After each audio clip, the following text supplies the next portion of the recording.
dari BEM mana? Silakan.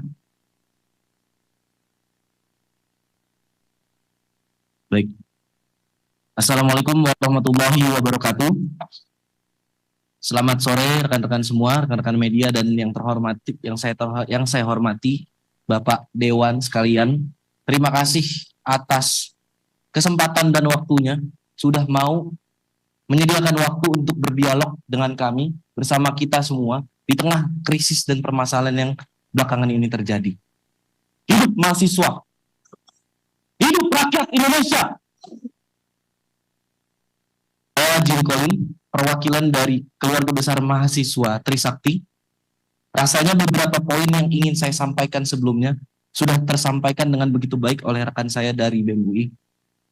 Mungkin beberapa poin tambahan yang ingin saya amanatkan kepada Bapak-Bapak Dewan selaku perwakilan kami sebagai mahasiswa dan rakyat Indonesia tentunya.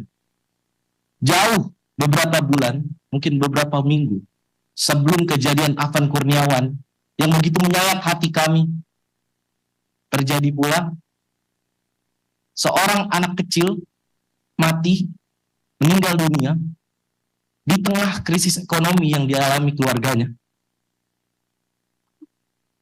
Mungkin rekan-rekan semua tahu, rekan-rekan media pun pasti tahu bagaimana proses kematian itu bisa keluar cacing dari, alat kelaminnya, dari hidungnya, dan ditemukan 1 kilogram cacing di dalam tubuhnya.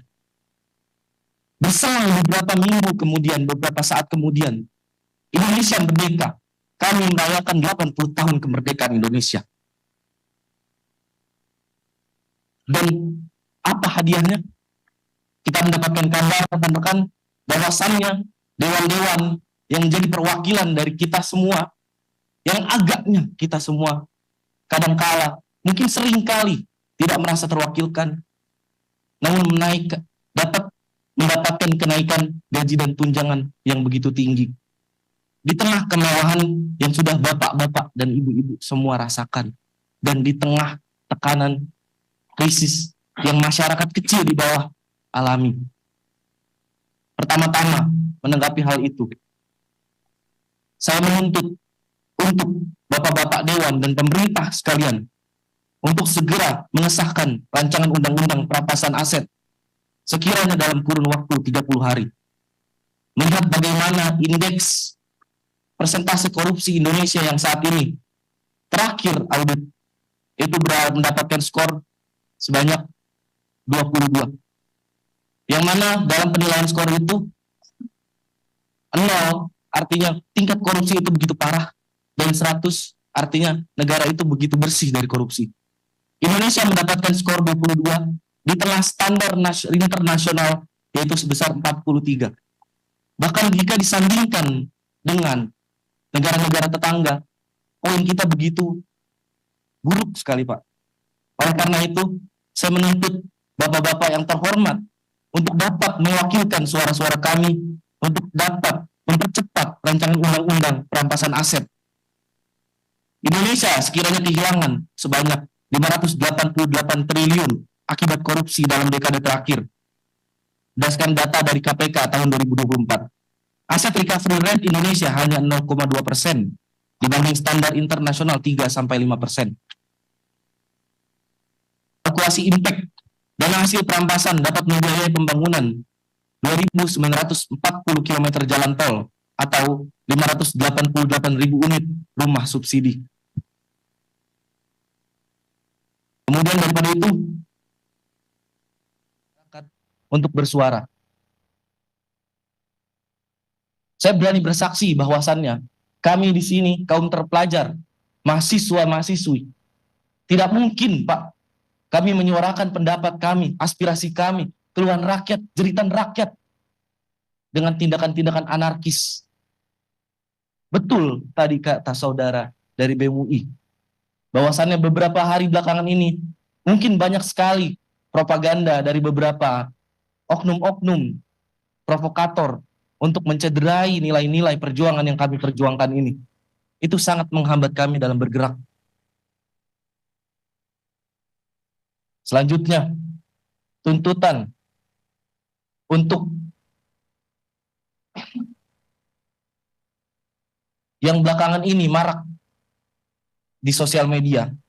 Saya kira bapak-bapak dan ibu-ibu semua tahu 17+8 tuntutan rakyat yang dilayangkan oleh masyarakat Indonesia yang sekiranya mungkin sudah tersebar lebih dari ratusan ribu.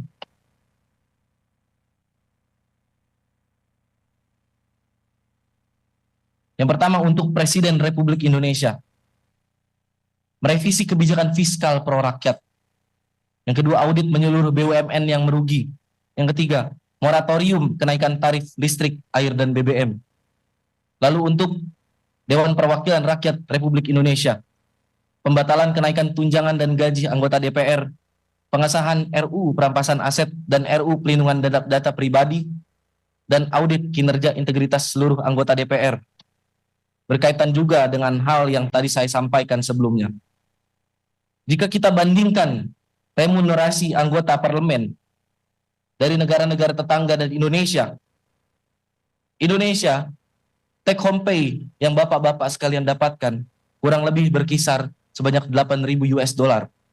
Jika dibandingkan dengan rata-rata upah minimum rakyat, itu rasionya 40/1, Pak. Dan berdasarkan produktivitas legislasi, hanya ada 12 undang-undang yang tercipta dalam setahun. Jika kita komparasi dengan negara-negara tetangga seperti Malaysia, Thailand, Singapura, dan Korea Selatan, Malaysia rasionya hanya 8/1, Thailand 6/1, Singapura 12/1, Korea Selatan 4/1. Bagaimana bisa negara berkembang yang rakyatnya begitu menderita ini gaji DPR-nya 40/1 rasionya? Saya rasa itu benar-benar harus digarisbawahi dan harus ditinjau ulang, Pak.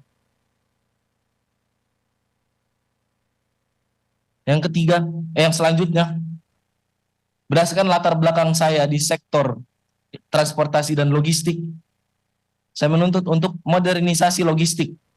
Sebanyak 828 terminal logistik modern, yaitu 1 miliar per unit, sistem tracking digital untuk 100.000 truk nasional, cold storage network di 414 kabupaten atau kota, dan berikan subsidi transportasi publik, subsidi tarif 50% untuk 166 juta perjalanan per tahun, mengingat Indonesia dengan kapasitas penduduk yang begitu besar. Gratis transportasi untuk 8,28 juta keluarga miskin per tahun, dan program Kartu Jakartawan Nasional untuk 41,4 juta pengguna.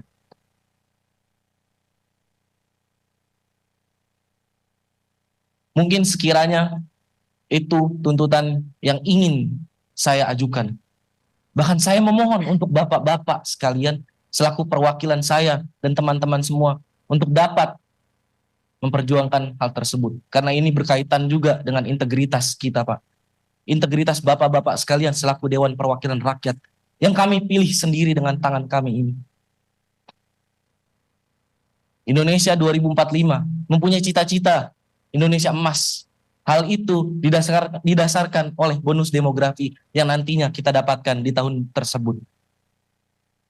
Saya harap kita semua dan bapak-bapak semua yang memiliki peran begitu krusial untuk membina generasi muda ini tidak menyia-nyiakan bonus demografi yang akan datang itu, Pak. Sekian dari saya, terima kasih. Terima kasih dari BM Trisakti.